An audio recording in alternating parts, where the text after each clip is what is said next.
Muy buenas tardes a todos, a todas, a todes quienes nos están escuchando en este minuto y quienes nos van a ver posteriormente en un video que vamos a hacer a partir de esta entrevista con Julián Alcayaga, ¿ya? Julián es economista, abogado, experto en temas de recursos mineros y gracias a su labor por la defensa del cobre y los recursos naturales de Chile, nunca ha podido trabajar en organismos del Estado ni en grandes empresas. ¿Ah? O sea, ese ha sido el precio que le ha tocado vivir a Julián ya por su compromiso con las riquezas naturales chilenas. ¿Ya? Julián lo quisimos invitar en esta oportunidad porque él tiene una propuesta interesante para la Convención Constitucional de nacionalización de las grandes empresas mineras. Entonces le vamos a ir preguntando a Julián, ya en el transcurso de esta entrevista, diversos aspectos con su propuesta. ¿Ya? Ahora, este es un encuentro totalmente abierto, puede participar cualquier persona y puede intervenir y preguntar cualquier persona independientemente que yo haga la presentación. ¿Ya? Así que sin más trámite, vamos a darle la bienvenida a Julián. Julián, muchas gracias por estar con nosotros en este espacio de la Asamblea Octubrista del Distrito 10. ¿Ya? Bienvenido, Julián. Encantado de estar en esta asamblea octubrista para hablar de un tema tan importante para Chile como es volver a nacionalizar las empresas de la gran minería del cobre, del litio y del oro. Y hacer varios cambios en la Constitución que esperamos que pueda hacer la Convención Constitucional, porque existen dos maneras de hacerlo. Por un lado, que los mismos convencionales presenten una moción que requiere de 8 convencionales para presentar una moción sobre la nacionalización, y por otro lado hay una iniciativa de norma constitucional que es popular y que se puede presentar y tiene que ser respaldada por 15.000 personas de a lo menos 4 regiones. Y para eso ya existe en la Convención Constitucional una plataforma para presentar las iniciativas populares de norma constitucional. Entonces eso es lo que vamos a presentar y vamos a tener que discutirla, yo creo que por última vez el día lunes, y ahí presentarla y comenzar a solicitar el patrocinio de todos los chilenos. Esperamos que no sean 15.000, sino que sean 100.000, 200.000, 1.000.000, porque la nacionalización es una cosa muy importante para poder satisfacer los derechos sociales que se están prometiendo por los candidatos y que se prometieron por los candidatos que ya nos siguen en la elección. Pero no están los recursos, y los recursos fundamentales para satisfacer todas las necesidades sociales están en el cobre. Bastaría con eso, sin hacer reformas tributarias para tener los recursos, pero siempre que nacionalicemos a las empresas de la gran minería. Bueno, vamos aclarando los términos primero, Julián. ¿Por qué tú hablas de nacionalizar las empresas y no nacionalizar el cobre o el litio? Porque el cobre y el litio ya están nacionalizados. En la reforma constitucional del presidente Allende del año 71 se introdujo en la Constitución esta frase que dice: el Estado tiene el dominio absoluto, imprescriptible, inalienable de todas las minas. Es decir, todas las minas están nacionalizadas, pertenecen al Estado. Por lo tanto, no es el cobre que tenemos que nacionalizar, sino que las empresas que explotan la minería, y en ese aspecto se hace las empresas de la gran minería. ¿Cuáles son las empresas de la gran minería? En el tiempo de Allende se puso en la nacionalización, que se nació por exigir los intereses nacionales, se nacionaliza la empresa de la gran minería y que establece la ley. Y la ley es una ley que todavía existe, que es la ley 16.624 del año 67, que establece que empresas de la gran minería son las que producen más de 75.000 toneladas de cobre fino, fundido o refinado. Entonces, si nosotros decimos eso, quedarían fuera la mayor parte de las empresas mineras, puesto que ya no producen cobre fino o fundido, sino que producen concentrado. Por lo tanto, en la norma que nosotros estamos proponiendo, definimos en la misma norma constitucional de nacionalización cuáles son las empresas de la gran minería y se definen las que producen más de 30.000 toneladas de cobre refinado, el equivalente a cobre refinado en cualquiera de sus formas, así que sea fundido, en mineral, en concentrado, que sea más de 30.000 toneladas, van a pasar a ser nacionalizadas, lo que significa entre 15 y 20 empresas de la gran minería del cobre, más 2 empresas del litio, que hay 2 nomás en Chile explotando el litio en la actualidad, que es Soquimich y Albemarle. Y por eso es empresa de la gran minería y no el cobre o el litio, porque eso ya está nacionalizado. Y está nacionalizado no tan solo por la reforma constitucional de Allende, sino que quedó en la Constitución de 1980 también. Julián, y bueno, entonces, ¿qué hacer o qué planteas tú con aquellas empresas mineras que no son de la gran minería? ¿Qué hacer con la mediana y pequeña empresa minera? Bueno, esas empresas pueden seguir trabajando. Lo que pasa es que también se pueden modificar aspectos de la normas permanentes de la Constitución. Por ejemplo, en la actualidad dice la Constitución, como en en la reforma de Allende, que el Estado tiene el dominio absoluto de todas las minas, pero enseguida, en la inciso 7 se dice que el Estado puede entregar a particulares la concesión de todas las minas, salvo los hidrocarburos, líquidos o gaseosos. Entonces aquí nosotros, en la reforma que estamos planteando, agregaríamos, salvo los hidrocarburos, líquidos y gaseosos, el cobre, el litio, el oro, el cobalto y las tierras raras. Por lo tanto, queda todo el resto de la minería, que no es tan solo minería metálica, también existe minería, el carbonato de calcio, todo lo que la caliza, en la que se hace el cemento, etcétera. Una serie de otros elementos, como la piedra esta para hacer orfebrería, todo ese tipo de cosas queda libre. No, se sigue haciendo mediante solicitudes a los tribunales de justicia, pero para el resto, para el cobre y el oro que van a quedar, no pueden ser concesionados, se abre la concesión administrativa de que el presidente de la República puede otorgar esas concesiones. Pero hay otra cosa, en la actualidad casi todo Chile ya está concesionado. Las grandes empresas mineras tienen pedido todo Chile, hasta yo creo que medio Santiago de estar pedido para concesiones mineras. En las pequeñas ciudades, mi pueblo, Illapel, está completamente solicitado, hay pertenencia en toda la ciudad de Illapel. Hay en Puerto Montt, hay en Acuta, en todas partes. Entonces, eso ya está hecho y no se necesita hacer nada más con la pequeña y mediana minería porque ellos ya tienen esa forma de actuar, de poder explotar la pequeña y mediana minería. En tu propuesta para la Convención Constitucional, tú hablas de un artículo transitorio. ¿Por qué un artículo transitorio y no algo permanente? Porque la Constitución son principios. La Constitución en general no establece como las leyes que van diciendo el detalle de todo lo que se va a hacer. Entonces, en las normas permanentes, justamente en la reforma constitucional del presidente Allende, se estableció, por ejemplo, que el Estado tiene el dominio absoluto de todas las minas. Eso está en las normas permanentes. Después estableció que el Estado puede nacionalizar las empresas de la gran minería por tal y tales razones.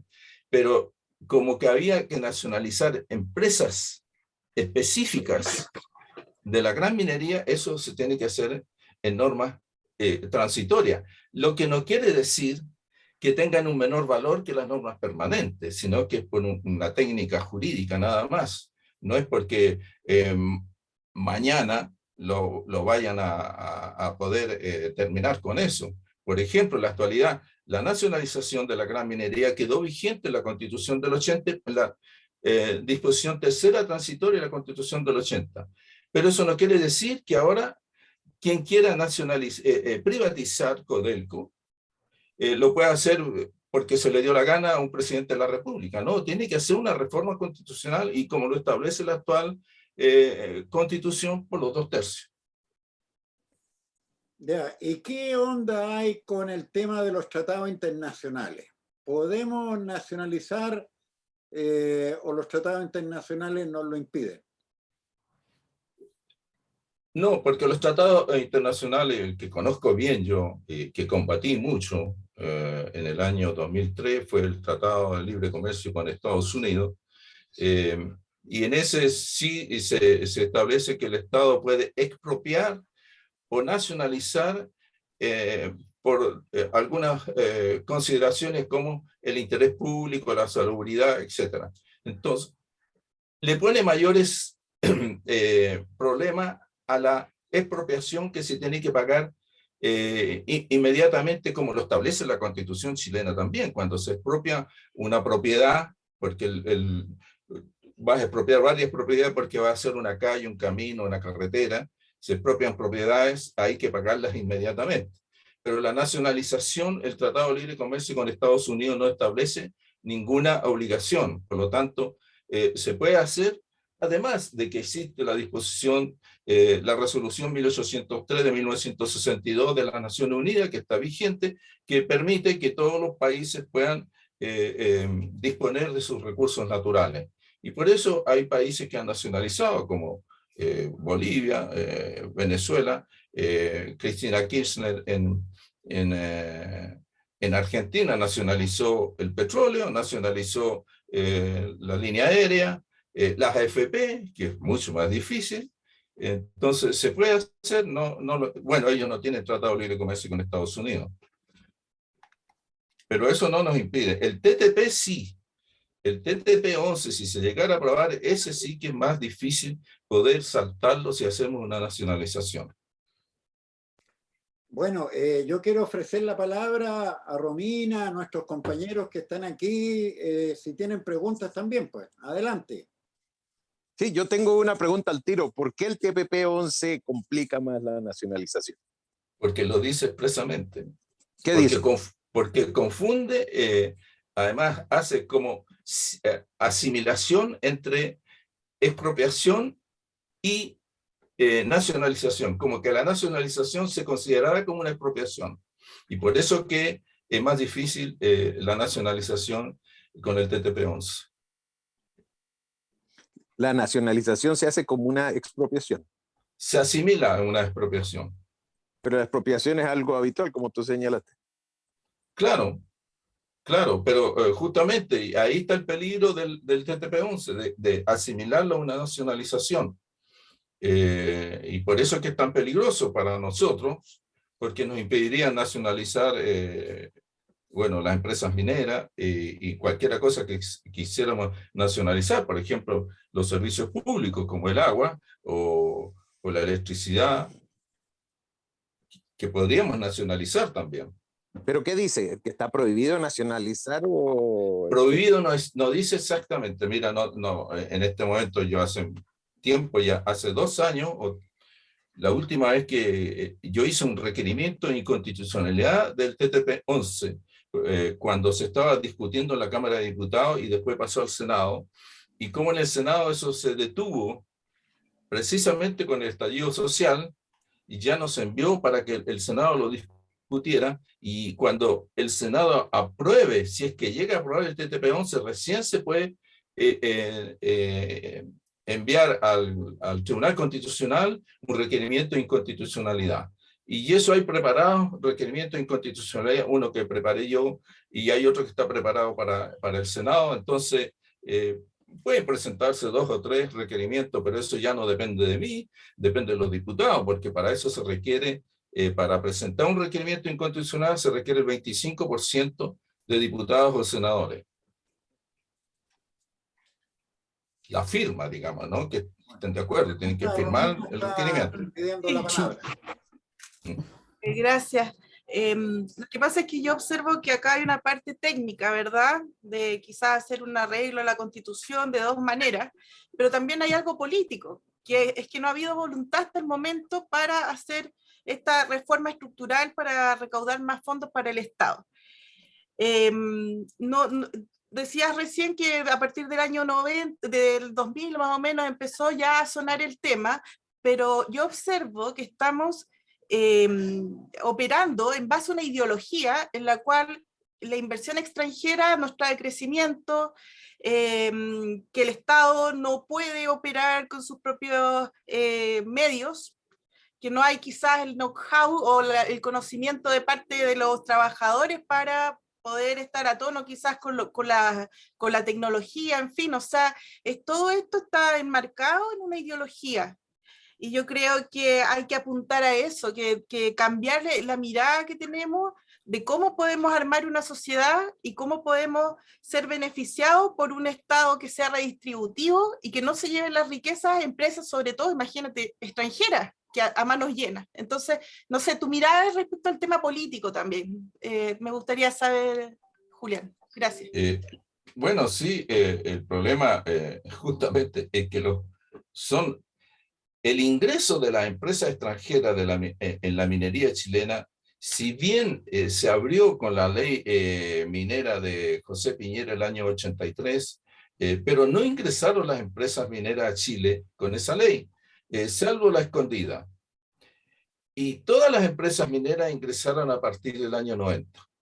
¿Y por qué ingresaron a partir del año 90? Porque la concertación, el gobierno de Elwin, hizo una reforma tributaria que permitió que las empresas mineras llegaran a Chile a explotar y se dieran todo el cobre que quisieran sin pagar impuestos, porque cambió la forma de tributar, que era de renta presunta a renta efectiva. ¿Qué quiere decir renta efectiva? Si tienes utilidades o ganancias, pagas impuestos. Si no tienes, no pagas impuestos. Mientras que la renta presunta que existía hasta ese momento era que las empresas tenían que pagar por lo que vendían. Entonces, desde la primera tonelada de cobre que vendieran las empresas, tenían ganancias sobre la cual pagar el impuesto a la renta. Entonces, nadie podía escapar al impuesto a la renta.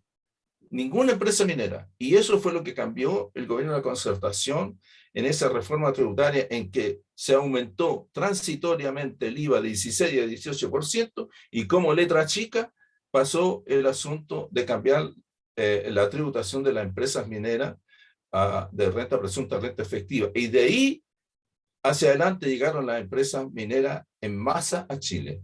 Entonces, naturalmente que es un aspecto político. Fue la concertación, fueron los partidos de la concertación, el Partido Demócrata Cristiano, Socialista, Radical, todos. No hay nadie que se escape. Salvo quizás, fíjate, un demócrata cristiano. Juan Hamilton era ministro de minería de Elwin. Y cuando ingresaron las primeras inversiones, Juan Hamilton sostenía que no se debía permitir la inversión si no fundían y refinaban el cobre en Chile, que no lo podían sacar en forma de concentrado. Bueno, después a Juan Hamilton le armaron un lío de que había gastado plata que no en Concón, en desmalezar Concón, y tuvo que renunciar y naturalmente se terminó toda la oposición que había al interior del Comité de Inversión Extranjera y se permitió cualquier inversión extranjera. Entonces, el único que trató de defender no fue un socialista, fue un demócrata cristiano. Ahora, estas triquiñuelas que hacen las empresas para evitar pagar impuestos o para declarar que no tienen ganancias son escandalosas. La diputada de Las Condes, que le pertenecía a la Exxon, estuvo 20 años sin pagar impuestos porque trabajaba a pérdida. ¿Alguien puede creer que eso es posible? ¿Ya? ¿Y cómo funcionaba el truco? Ellos pedían un crédito a alguna filial de las Bahamas a propósito de los paraísos fiscales, que era una empresa también de su mismo ámbito, de su mismo espacio, para operar en Chile. Y luego, entonces, ellos tenían que, entre comillas, devolver ese crédito a través de los años y por eso aparecían sin tener ganancias. Realmente es un asunto escandaloso. Escandaloso. ¿Alguien tiene más preguntas? Yo tengo una pregunta que es un pelín más técnica. Adelante. Tú hablas que la moción que van a presentar sobre esta nacionalización o renacionalización de los recursos naturales, que al final es la nacionalización de las empresas, no tanto del recurso natural en sí. Tú hablas de un artículo transitorio para ingresar a la Constitución. En las constituciones en las cuales nosotros las percibimos que son un catálogo bien pequeñito de derechos en los cuales son líneas en los cuales declaramos principios. Si bien hay otras corrientes donde la Constitución es mayor, es más grande, donde tiene más artículos, ¿será posible en esos casos que esto, lo que ustedes plantean, quede inserto dentro de la Constitución, no como un artículo transitorio, sino como un artículo inmerso dentro de la Constitución? A fin de que no tenga un término, porque un artículo transitorio se presume, aunque en la práctica no pasa, que se presume que va a tener un término, que va en algún momento va a terminar de hacer efecto ese artículo transitorio. No, ya lo expliqué eso, de que el artículo transitorio no es porque sea transitorio y cualquier momento lo pueden derogar. Por ejemplo, el año 75 se presentó en la Junta Militar un proyecto para privatizar las empresas que habían sido nacionalizadas, que todavía no eran Codelco. Y algunos de los que de los que intervenían ahí, de los civiles que intervenían en la Junta Militar para aprobar la privatización de las empresas nacionalizadas, justamente sostenían que se podía hacer, puesto que la nacionalización se hizo por una disposición transitoria. Y la secretaria jurídica del presidente de la República, dice ahí las actas, ahí no dice quién era el nombre, pues después supimos que era Mónica Madariaga. Mónica Madariaga dijo, no, las normas transitorias tienen el mismo valor que las normas permanentes, entonces no es porque sea transitoria que aquí se le puede autorizar a la privatización. Y justamente por la discusión que hubo ahí, donde los militares y sobre todo el almirante Merino se opusieron terminantemente a cualquier privatización de las empresas nacionalizadas, y al contrario, después hicieron varios cambios constitucionales para consolidar la nacionalización del cobre, y entre ellos, y las 5 empresas nacionalizadas la formaron en una sola, que es la Corporación Nacional de Cobre Chile, Codelco, para defender eso. Y cómo había esa enorme pelea, incluso entre los que estaban discutiendo la nueva constitución, porque querían suprimir el hecho que el Estado tiene el dominio absoluto de todas las minas. A raíz de eso, en la Constitución del 80, sobre la minería quedaron varios aspectos muy largos que nunca habían existido en una Constitución, justamente por el hecho de que la pelea era tan grande entre los privatizadores y los nacionalistas, podríamos decir, que hubo que asegurar en la Constitución poner varios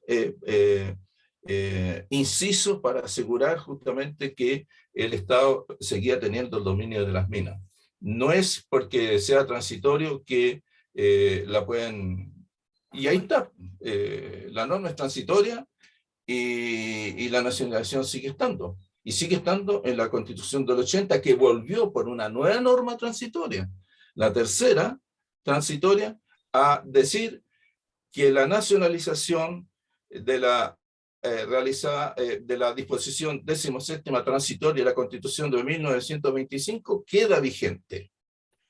Y queda vigente y sigue vigente. Y no se puede privatizar Codelco, porque es una norma constitucional. Sí se puede privatizar siempre que exista el quórum necesario para privatizar, pero eso nunca va a existir, porque hay gente de derecha que no está de acuerdo con la privatización de Codelco. Cuando se planteó alguna vez, era senadora Evelyn Matei, dijo que y García Huidobro también dijeron que ellos no votarían jamás por la privatización de Codelco. Entonces, está asegurado por esa norma constitucional. Romina, estaba pidiendo la palabra. Sí, si otra persona no tiene una pregunta, porque yo ya hablé. ¿No? Dele nomás, dele. Yo tengo. Él. Ya, Romina, sigue nomás. Sí, ¿no quieres hablar tú primero? Dale. Ya, yo voy a hablar un poquito. Hola, Julián. ¿Cómo Hola. estás? Bien, Sí, bien. Oye, mira, son dos preguntas. Fundamentalmente es con respecto a las concesiones mineras. Diego Hernández, con respecto al royalty y con respecto a la nacionalización, habló la otra vez en una exposición en el Instituto de Ingenieros de Minas, diciendo que si es que querían nacionalizar la minería, de acuerdo al articulado de Piñera, que decían las concesiones eran plenas, por lo tanto tenían que pagar por todas las reservas que habían abajo. ¿Cuál va a ser los cambios que van a hacer en la Constitución, en la nueva Convención Constituyente, para modificar eso?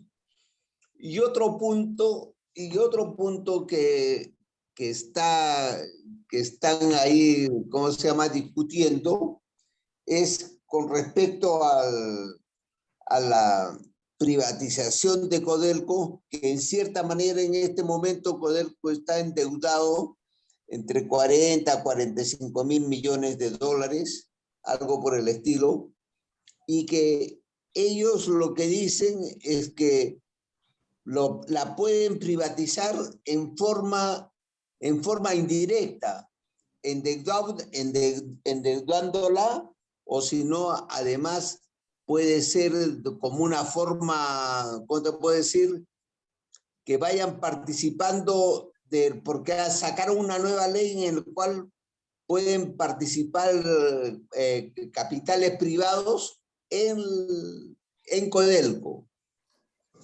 ¿Cómo lo ves eso, Julián? Bueno, comienzo por lo último. Para que entren capitales privados a Codelco, tiene que modificar la Constitución. Sí, sin eso no pueden entrar capitales privados a Codelco, porque la nacionalización está protegida por la Constitución. Entonces, no se puede hacer por una simple ley. Y respecto a la ley de Piñera sobre de que se debe pagar el valor presente al flujo futuro de casas por una expropiación, la ley dice por la expropiación, no dice por la nacionalización, porque Piñera ni siquiera se atrevió a nombrar la nacionalización en la ley. Era muy peligroso nombrar nacionalización, y solo puso expropiación. Pero nunca el Estado chileno ha hecho expropiación de una mina. Nunca. Lo único que ha hecho el Estado chileno es nacionalizar la gran minería del cobre. Y nacionalizar y expropiar no es lo mismo en el aspecto jurídico y constitucional. Pero además, lo que está contemplado en la norma que nosotros estamos y que vamos a proponer es la derogación de la ley 18.097 orgánica constitucional de concesiones mineras, que establece eso de que se asimila concesión plena, pero no existe la concesión plena en derecho. En ninguna parte del Código de Minería, ni la Ley Orgánica Constitucional de Concesiones Mineras dice que existe concesión plena. Se asimila concesión plena precisamente por ese aspecto del número 3 del artículo 11 de la Ley 18.097, que establece que si se expropia a un concesionario minero se debe pagar el valor presente de los flujos, es decir, el total del yacimiento, lo que es imposible. Porque ¿quién es el dueño de las minas? ¿Quién es el dueño del yacimiento? El Estado. ¿Qué es el derecho que tienen los concesionarios mineros? ¿Tienen derecho sobre el yacimiento? No. Ellos tienen derecho solamente de explotación. Ellos tienen derecho, y el número 2 de la misma ley esa dice que los concesionarios mineros tienen derecho a hacerse dueños de los minerales que extraigan. Ese es su derecho, explotar, pero no son dueños de la mina. Por lo tanto, esa disposición de esa ley Además es inconstitucional, y no lo decimos nosotros, si lo dijo Pablo Rodríguez, Gress, que no es marxista-leninista, y lo dijo ya en 1983, no ahora, sino ya, el mismo momento que salió la ley diciendo que es una ley inconstitucional y contraria al interés nacional.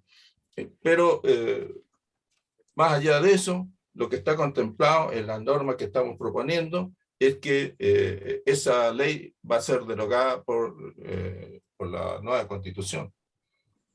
Romina, después yo.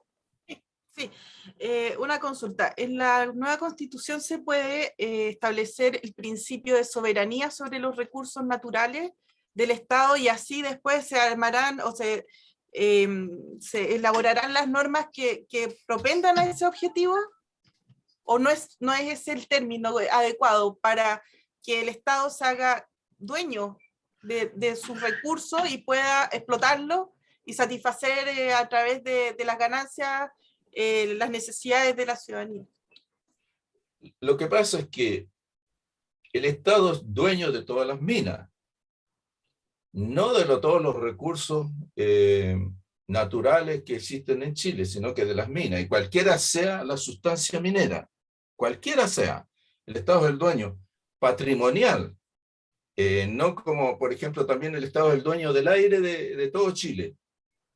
Pero no quiere decir de que nosotros para poder respirar vamos a tener que pagarle al Estado 200 pesos para poder respirar durante un mes. No, el Estado es dueño de todo el cielo chileno, del aire, del mar, etc. Pero es otra forma de poseer. No es como lo que el Estado tiene sobre las minas, que es un dominio patrimonial.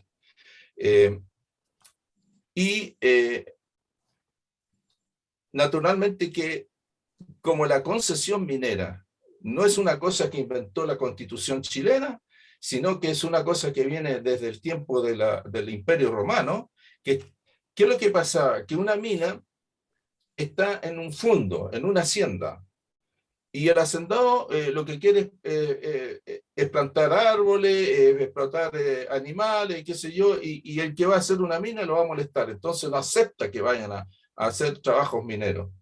Y el Estado romano necesitaba que se trabajaran las minas, porque necesitaba el oro, la plata para la moneda, y todos los otros minerales para hacer las armas. Entonces, descubrió una solución que es separar el dominio del suelo del subsuelo. Y el Estado romano dijo, del subsuelo yo soy el dueño. Entonces yo le puedo entregar el subsuelo, lo que está en el subsuelo, que son las minas, a cualquiera persona que las descubra, y me tiene que pagar lo que se llama un canon, no se llamaba regalía ni royalty, eso se puede llamar mucho después, un canon, y además tiene que trabajar la mina. Son las dos condiciones que podía conservar si no las perdía. Y eso ha quedado desde esa época, y nosotros llegamos, en Chile teníamos a los españoles y tenían su ley en que el rey era el dueño de todas las minas. Y al ser Chile independiente, el Código Minería, el Código Civil primero estableció que el Estado es el dueño de todas las minas, después el primer Código de Minería, y siempre ha sido así, de que el Estado entrega en concesiones las minas. Puede poner, como lo puso también en el pasado, diciendo, en estas sustancias minerales no se entrega, como en el petróleo en la actualidad, y como en el litio también en la actualidad, el Código de Minería establece que no se puede entregar, no es concesionable. Entonces, no es lo mismo la soberanía en general sobre el Estado que el tener el dominio patrimonial de ciertas riquezas del país. Bueno, muchas gracias. Andrés está pidiendo la palabra, pero yo me había inscrito también. Uno de los argumentos que se ha esbozado por parte de no solo de la derecha, sino que también de algunos que están más acá de la derecha, es que la inversión extranjera es necesaria. Es necesaria por dos razones. Uno, porque traen capitales a Chile y ellos ponen, que no es cierto, porque en definitiva lo que hacen es, como ya dije, endeudarse con empresas filiales de ellos mismos, ¿ya? Pero bueno, afirman de que primero traen capitales, traen riqueza, y segundo que traen tecnología, ¿ya? Y que la tecnología es necesaria ya que Chile debe modernizarse, actualizarse, como si Chile no lo pudiera hacer. ¿Ya? Entonces, ¿qué hay de esto, Julián? ¿Ya? Sobre si Chile tiene la capacidad tecnológica por su cuenta y si tiene los recursos como para poder trabajar también por su cuenta o estamos nuevamente dependiendo de la tecnología y el capital extranjero. Te lo voy a dar la respuesta con cifras. Entre el año 73 y el 89, Codelco aumentó su producción de 600.000 a 1.200.000 y tantas mil toneladas. Eso representaba el 40% del crecimiento mundial de la producción de cobre. Imagínate, solo Chile, el 40% de la producción mundial de cobre, comenzando el año 73 con el 8% de la producción mundial y terminando el año 89 con el 17-18% de la producción mundial. Aportó el 40% del crecimiento. ¿Y quién lo hizo? Codelco. ¿Quién lo hizo? El Estado. Y lo hizo en los años 80, con la crisis económica y financiera que tenía el Estado chileno, pudo hacer eso. Entonces, necesitamos inversión extranjera en los años 80 o los 90 para desarrollar la minería chilena. De ninguna manera. Esto se produjo no porque necesitáramos inversión extranjera, sino porque hubo corrupción, porque pagaron a gente para poder ingresar a Chile a robarse nuestras riquezas, porque ese es el tema, a robarse nuestras riquezas, porque eso es lo que ha sido, porque desde el año 90 hasta el año 2003, las empresas no pagaron, 2004 podríamos decir, 2005 incluso, las empresas no pagaron un solo peso de impuesto en Chile, un solo peso de impuesto. Informe del Servicio de Impuesto Interno al Senado. Y la única empresa que pagó impuestos en ese momento fue La Escondida. Todo el resto no pagó nada. Es decir, imagínense ustedes, ¿cómo va a ser necesaria una inversión extranjera de esa calaña que no paga absolutamente nada? Y que en la actualidad tenemos casi la mitad de las empresas extranjeras con el valor que tiene el cobre y están declarando pérdida para no pagar impuestos ni pagar royalty o impuesto específico a la minería. Entonces, no necesitamos inversión extranjera para desarrollar nuestra minería, ni la tecnología. Lo hubiéramos necesitado y fue un problema grave cuando se hizo la nacionalización, porque los técnicos principalmente de todas las empresas mineras, principalmente norteamericanos, y se fueron.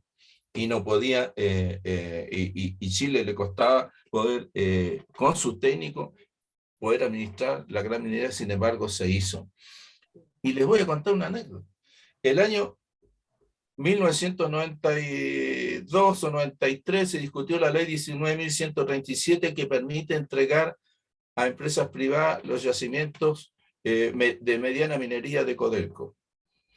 Esa ley inconstitucional, y se opusieron algunos diputados socialistas, como Mario Palestro, Héctor Olivares, otro Nicanor Araya en el norte, y el senador Onofre Jarpa, diciendo, una de las cosas que decía Onofre Jarpa, que cuando se hizo la nacionalización nos decían que nosotros no íbamos a poder trabajar las minas porque no teníamos la competencia necesaria. Sin embargo, pudimos hacerlo. Y por lo tanto, ahora podemos hacerlo, no necesitamos la inversión extranjera en las minas de Codelco. Onofre Jarpa. Bien, pues gracias, Julián. Andrés ha estado pidiendo la palabra. Adelante, Andrés. Sí, gracias. Tengo 3 puntos. Uno, si pudiera precisar más la diferencia entre expropiación y nacionalización. El segundo tiene que ver con las concesiones y un tema que va a ser también muy candente con respecto al agua.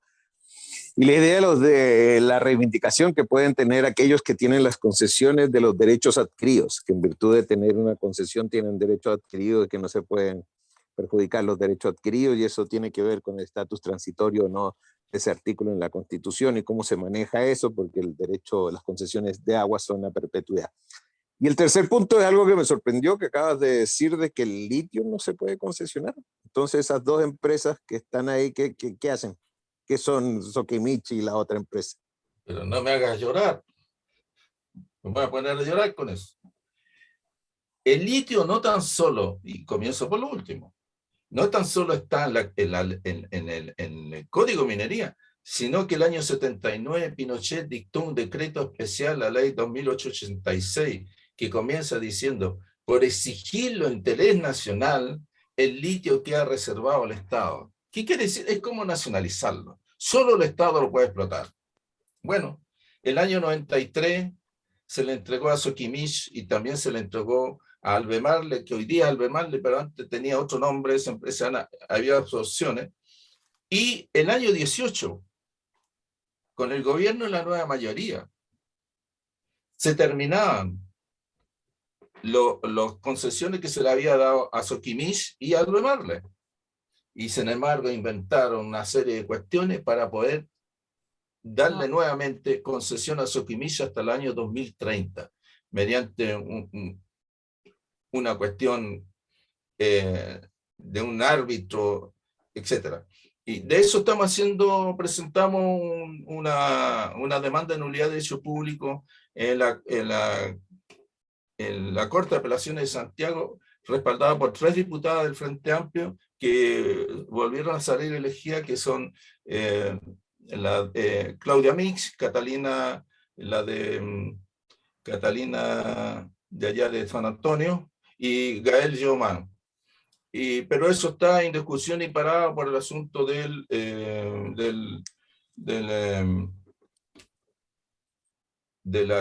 la pandemia. Respecto a las concesiones, por eso que nosotros no vamos a expropiar ni nacionalizar las concesiones, porque las concesiones son derechos que se pierden si no se paga la patente. Aquí lo que vamos a nacionalizar son las empresas que explotan la gran minería. Entonces no es lo mismo. ¿Y cuál es la diferencia entre expropiación y nacionalización? Está explicada en un libro incluso de Arturo Alessandri, y Somarriba y Bodanovich, que dicen que y que lo sacan naturalmente de la cuestión del derecho internacional y sobre todo de Eduardo Noboa, que fue uno de los artífices jurídicos de la nacionalización, que dicen que la expropiación es algo que el Estado hace para una cuestión muy específica. Como les dije antes, vamos a hacer una calle y tenemos que expropiar determinadas propiedades o le vamos a cortar una parte.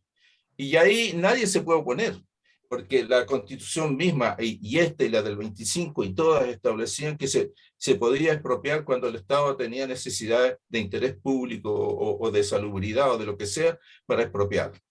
Solamente que tiene que pagarlo.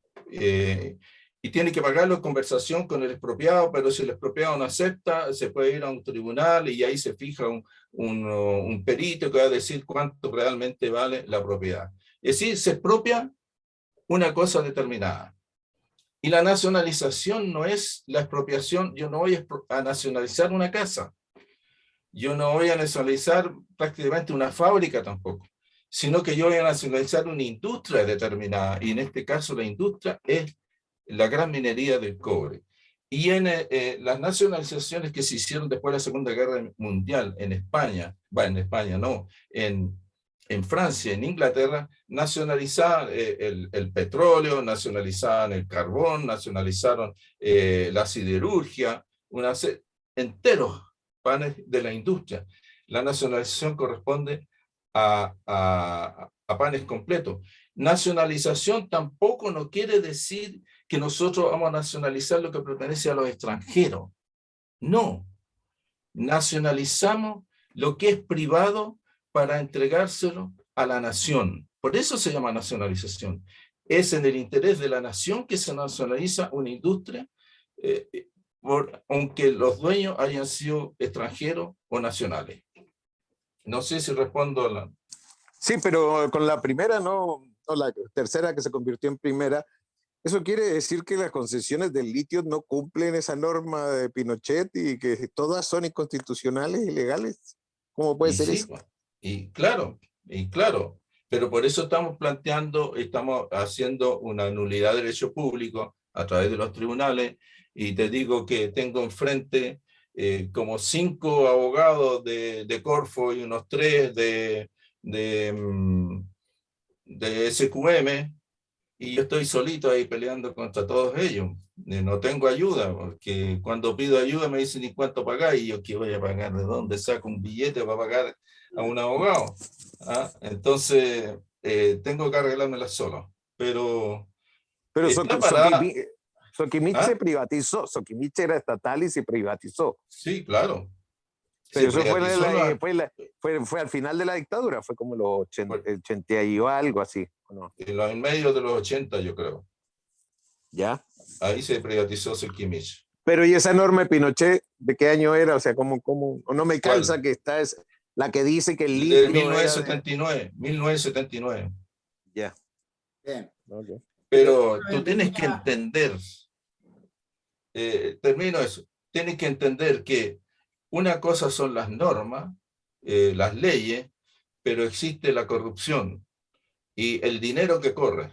Y es ese dinero que logró que el litio, que debería estar reservado únicamente para el Estado, pudo pasar a empresas extranjeras y nacionales. Bueno, Soquimich ahora ya no es nacional, porque pertenece a norteamericanos y a los chinos. El 23% más o menos pertenece a los chinos. Entonces ya tenemos todo un conglomerado de empresas extranjeras en el litio. Felizmente no quedan tantos años tampoco. Si el año 2030 termina el contrato con Soquimich, que es la mayor parte del salar de Atacama, y el contrato con Albemarle, que es como una décima parte del salar de Atacama, termina el 2044. Sí, para eso falta mucho. Pero es ahí justamente donde también no tenemos, en la actualidad, no podemos nosotros obligar a las empresas que explotan el litio a industrializarlo en Chile, puesto que justamente el Tratado de Libre Comercio con Estados Unidos y Canadá impide que nosotros le podamos poner condiciones a la inversión extranjera. Entonces no le podemos decir, ustedes tienen que, sí, van a explotar el litio, pero tienen que industrializarlo en Chile. No se puede, porque si no nos vienen los tribunales internacionales y nos quitan toda la plata. Muy claro, Julián. Compañeras, compañeros, ya César está pidiendo la palabra. Teníamos un compromiso con Julián de que esta entrevista no durara más de 1 hora y nos estamos acercando a la hora. Entonces, por favor, preparen sus últimas baterías, sus últimos disparos para preguntarle a Julián. Cualquiera de los y las presentes puede preguntar. Así que adelante, César, con tu pregunta, y el resto que se prepare, por favor.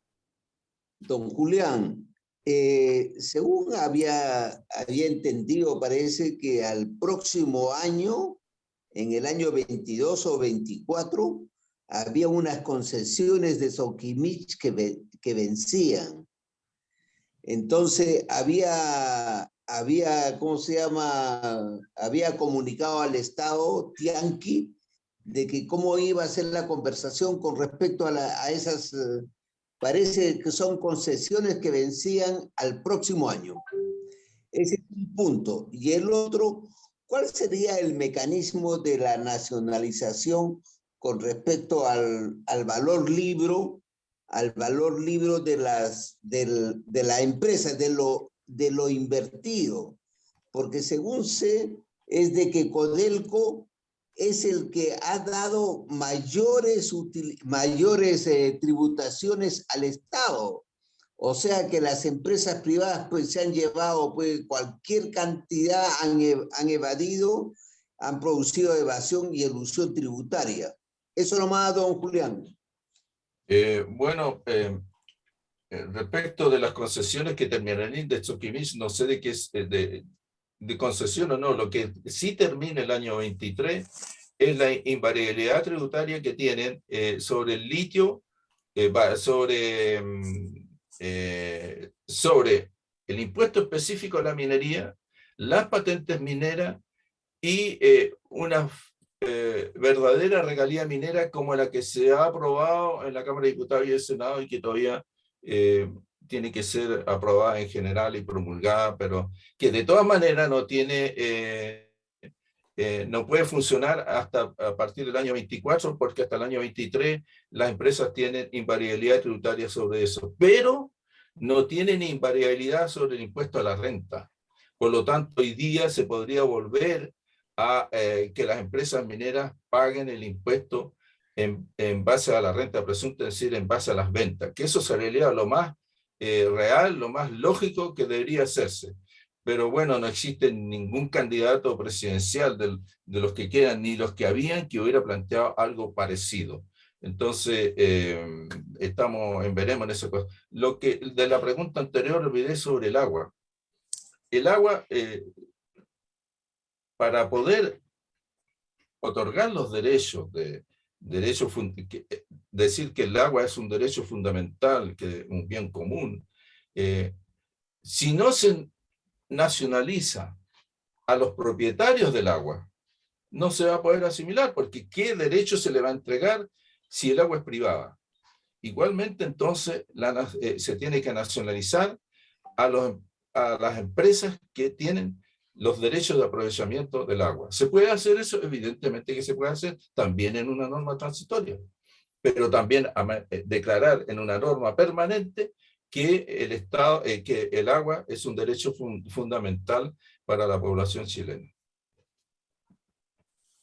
Bien, más preguntas. Hacerla, Julián, si no, para ir cerrando ya. ¿Hay más preguntas? A mí me encargaron una pregunta, a lo mejor no muy simpática, Julián, pero te la tengo que hacer porque me la encargaron, ¿ya? En relación de tu vínculo, asociación o no sé qué con el PPD, en tanto el PPD no plantea este tema de la nacionalización. Bueno, yo nunca he tenido vínculos con el PPD, porque ya lo dije al comenzar, yo soy militante, fui militante de la Juventud, ingresé a la Juventud Socialista el año 61 y fui militante del Partido Socialista hasta hace 5 o 6 años que yo renuncié. Sé exactamente la fecha que renuncié, que es el 7 de noviembre, no sé qué año. ¿Y qué es el 7 de noviembre? Les pregunto a ustedes. ¿Ah? ¿Alguien sabe de los revolucionarios qué es lo que es el 7 de noviembre? ¿Ah? La Revolución de Octubre. Ah, verdad. La Revolución Rusa del 7 de noviembre.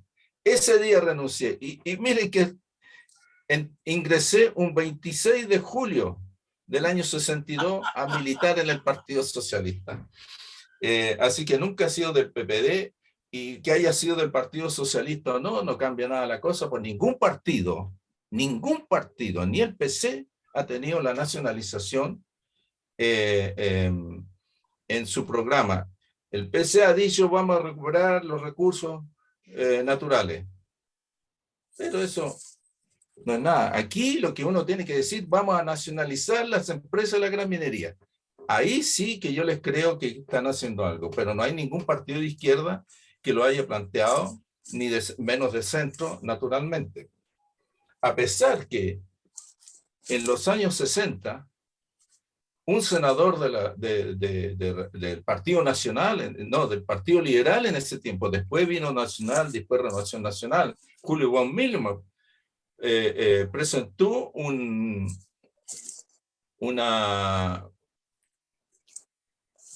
ley para nacionalizar las empresas de la gran minería en esa época, el año 67, y pagándole solamente de indemnización el valor libro. ¿Qué quiere decir valor libro? La pregunta que hacía este muchacho ahí, del Carpio. Bueno. Sí, del Carpio hacía la pregunta. ¿Qué es el valor libro? Bueno, en el balance existe el activo y el pasivo, y aquí se va a pagar los bienes en lo que quedan de los bienes. Si compraron un camión que vale 5 millones, pero lo pueden haber pagado en 7 porque es eso. Otro negociado que hacen, pero lo han depreciado completamente. Ese camión tiene valor cero en el libro, digamos, en el activo. Y por valor cero se va a pagar. pero ese camión no tiene valor cero en cuanto a la utilidad que presta. Entonces, vamos a nacionalizar un camión que va a servir mucho todavía, pero que vale valor cero en la nacionalización. Ahora, de todo esto también hay que tomar en cuenta lo que decía Del Carpio. Se han llevado una cantidad de millones extraordinaria, evadiendo, y eso es delito, eludiendo también, pero eso no es delito, sino que la ley deja esos resquicios para poder evadir los tributos. Pero la evasión es realmente delito.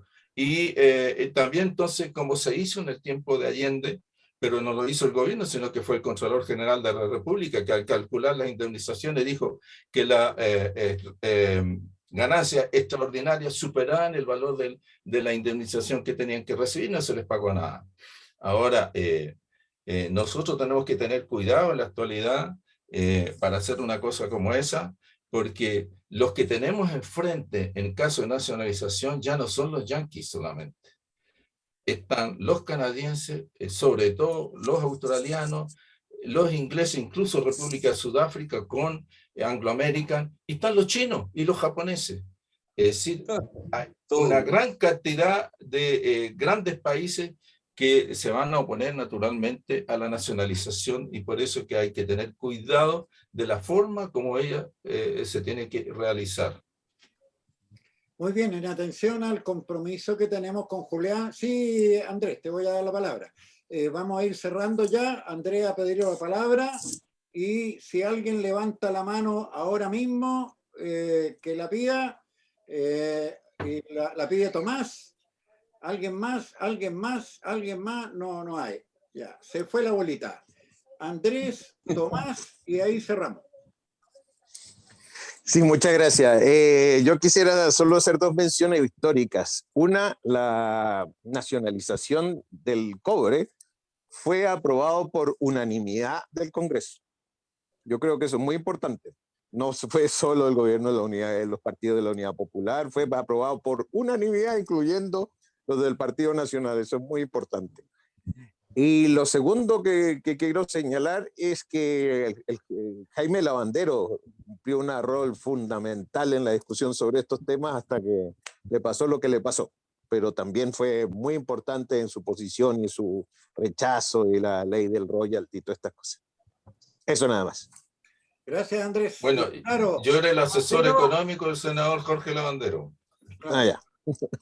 A Lavandero le pasó lo que pasó justamente por eso, por jugarse en contra de los corruptos. Y entonces lo metieron en ese brete. Tomás. ¿Aló? ¿Me escuchan? Señor. Sí. Sí. Ya. Bueno, junto con saludar a Julián y sobre todo su lucha de décadas de mantener una de las banderas de dignidad. Entonces quería hacer una pregunta bien directa. Considerando en el escenario actual, si pudiéramos pedir un mínimo de apoyo a Boric, ¿cuál cree usted que en este tema tendría que ser?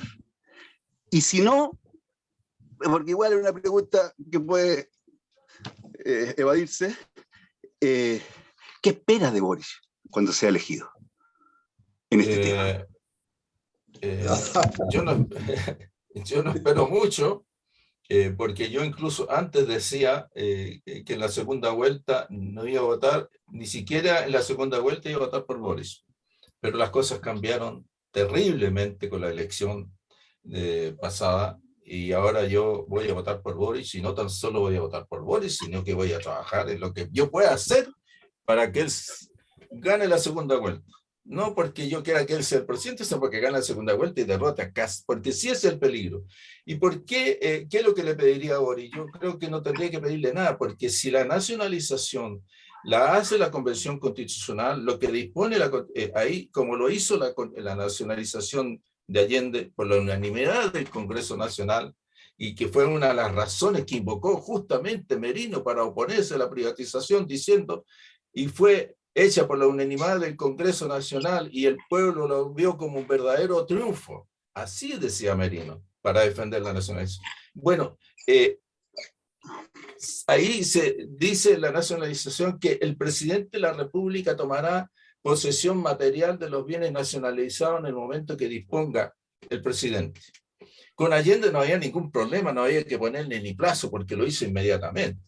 Entonces aquí también nosotros tenemos que poner en una norma de nacionalización de la gran minería, poner que el presidente de la República tomará posesión de los bienes nacionalizados en un plazo de 6 meses o de 1 año. Entonces el presidente tiene que cumplir con eso que mandata la Constitución. El problema está que si gana Kast y se aprueba igual la nacionalización de la Convención Constitucional, ese presidente no lo va a hacer y va a hacer cualquier cosa para no cumplir con ese propósito. Pero yo no creo que Boris pueda decir, no, yo no lo voy a hacer, porque no es una decisión de él, es una decisión de la Convención Constitucional y que él solamente tiene que cumplir. Así que creo que eso es lo que espero de Boris, que él cumpla, si la Convención Constitucional llega a aprobar la nacionalización, que él cumpla con el mandato que le entrega la Convención para nacionalizar la empresa de la gran minería. Bien, para cerrar le vamos a dar la palabra a Eduardo Barría, como una excepción porque ya estamos pasados del tiempo. Adelante, Eduardo.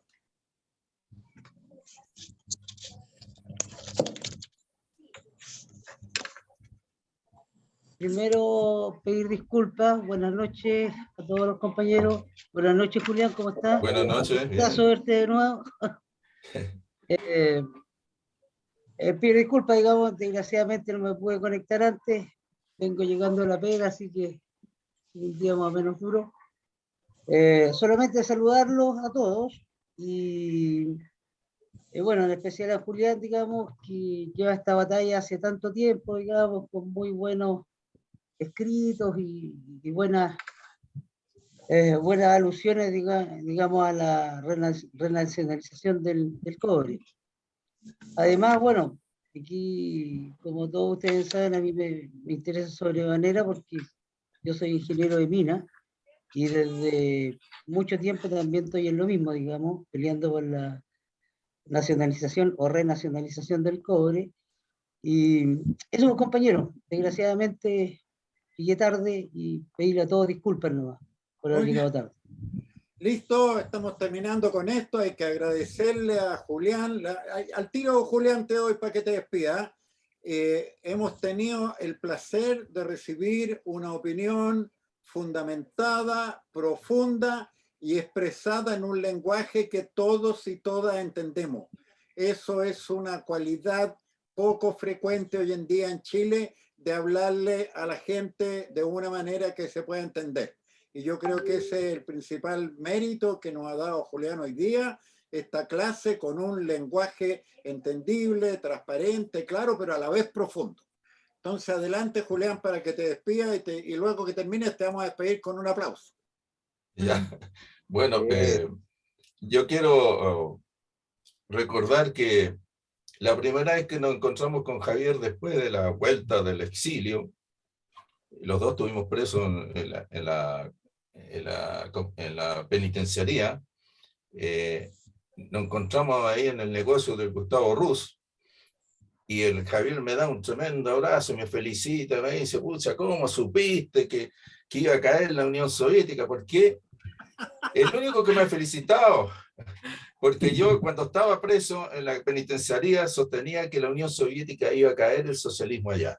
Y claro, todos me trataban de loco, porque ¿quién iba a pensar el año 75 que podía caer la Unión Soviética? A nadie le podía caer en la cabeza. Bueno, pero como yo había estudiado allá durante 6 años, entonces más o menos tenía una percepción diferente de lo que era el socialismo soviético. Bueno, y querría recordar esas felicitaciones de Javier cuando nos encontramos después del exilio. Bueno, y los saludo a ustedes y los felicito por poder reunirse y hablar de este tema, porque es muy importante que hablemos de la nacionalización. Yo le puedo enviar a Javier a su correo mis libros, he escrito 3, pero tengo 2 que puedo enviar por PDF, que son el Manual Defensor del Cobre y El País Virtual, que es sobre el Tratado Minero en Argentina, pero no solo sobre eso, también hablo de la economía y cómo las empresas nos han robado, y por eso nos oponíamos al tratado minero.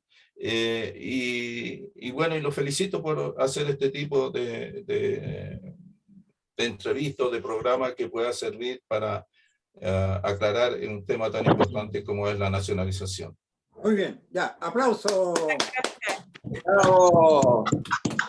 ¡Bravo! Gracias, gracias. Gracias a ustedes. Cerramos. Gracias, Julián. Gracias. Ha quedado grabado y lo vamos a poder ver muchas veces porque lo vamos a colocar en redes sociales. Así que abrazo a todos, abrazo a todo el mundo y hemos tenido una muy buena jornada. Chao. Sí, muchas Chao, gracias. Chao, gracias. Chao a todos. Chao, chao. Chao, Claudio. Chao, chao. Chao, chao.